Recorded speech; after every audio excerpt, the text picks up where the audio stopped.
In today's video, I'm going to share 3 different methods that you can use to color your aluminum soda can beads. And if you're not familiar with soda can beads, I've done a couple of different tutorials on how to roll several different styles of beads using aluminum can as the material for your beads. If you haven't made these beads before, there are a couple of other references that you might also want to check out.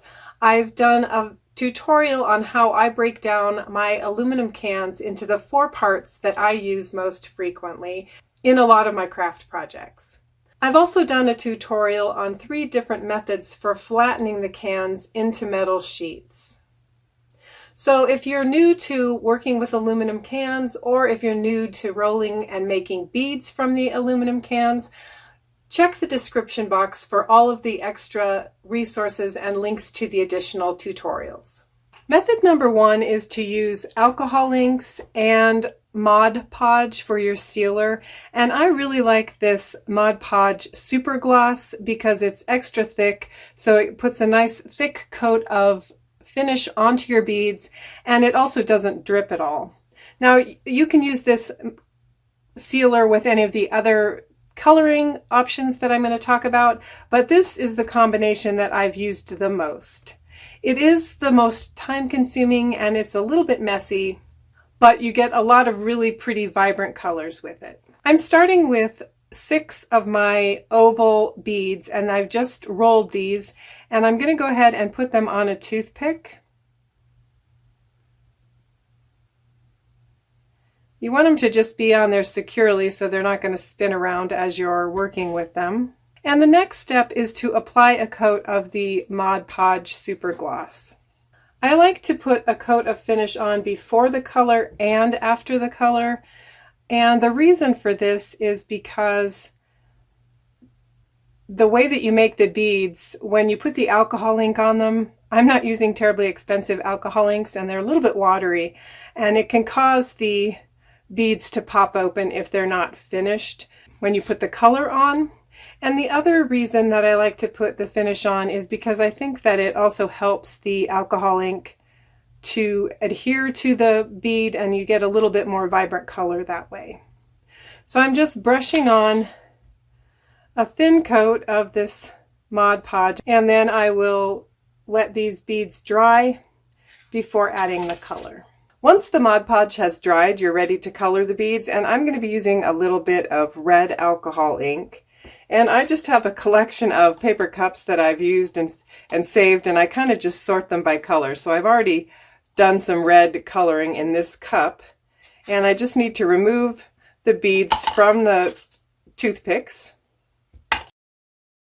And then you probably want to wear gloves for this portion of the job. It is a little messy, so I usually put on a pair of rubber gloves just to protect my hands, because the alcohol ink will definitely stain your hands. And then I'm just going to drop several drops of this ink into the cup, and I'll just shake the beads around and add ink as I need to cover the beads. And once you think you have the beads pretty well covered, you can use a piece of parchment paper or some sort of waxy paper. You just want something that the beads won't stick to, so you don't want it to be porous at all. And I'm just going to dump them out.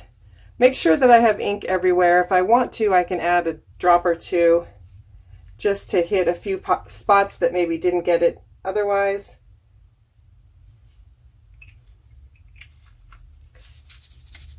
And then I'm going to let the beads dry. So these purple beads have been drying for a little while. The alcohol ink doesn't take a super long time to dry, but you do want to make sure that they are dry before you try to handle them again. And now I'm going to put them back on my toothpicks and add another coat of the Mod Podge. So as you can see, this does take a little bit of time, and you have to allow the pieces to dry. But I think you get a really nice finish, and you get colors that are really vibrant and look really pretty on the metal beads. So as I mentioned, this is the finish that I've used most frequently.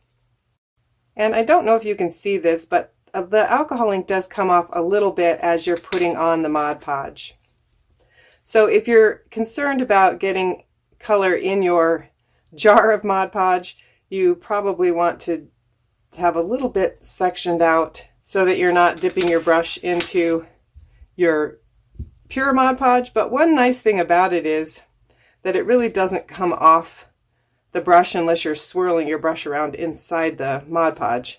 So I haven't really had a problem with it coloring my Mod Podge. But if you are concerned about it, you probably want to, like I said, pour a little bit out into a smaller container before you dip your brush in and out of it. Another fun thing you can do with the alcohol inks is you can mix the colors in the cup while you're shaking the colors around, but you can also add a little color to the beads to make them sort of two-toned.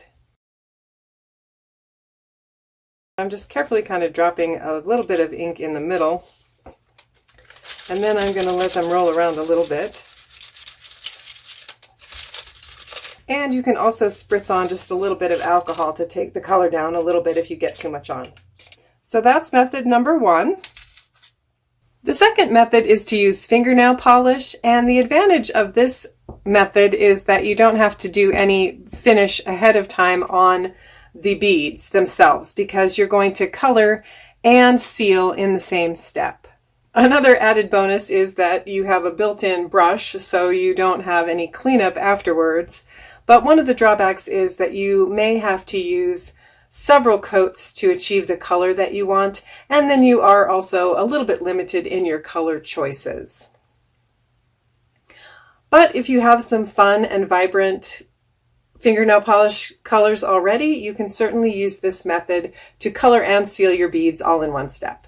The third way to color your beads is to use acrylic paints, and here again you have a ton of color choices. You can use a metallic finish or a shiny finish or more of a matte finish.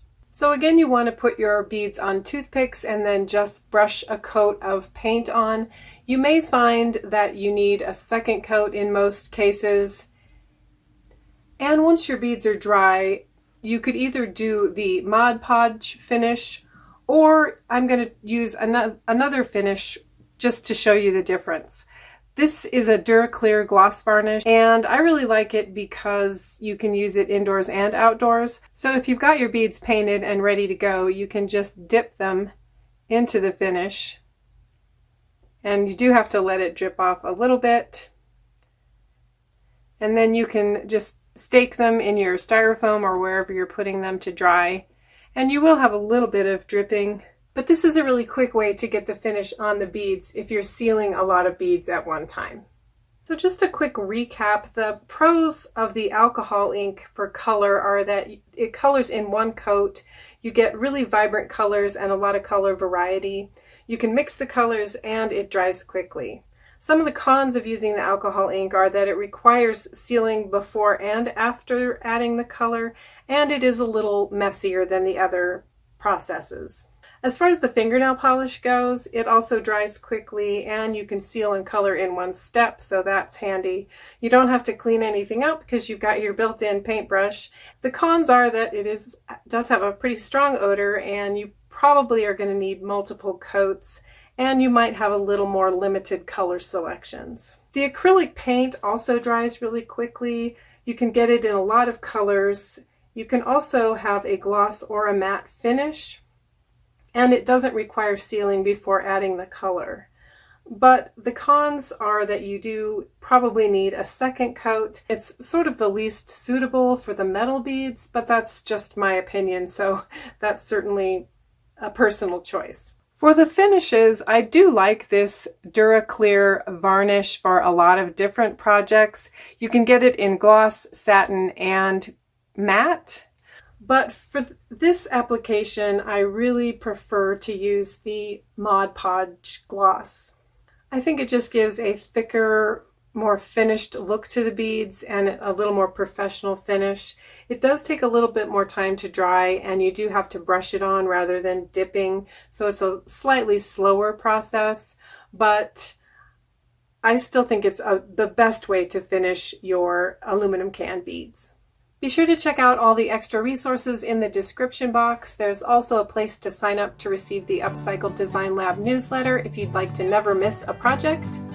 Also, give this video a thumbs up if you enjoyed it to help promote it out to other viewers.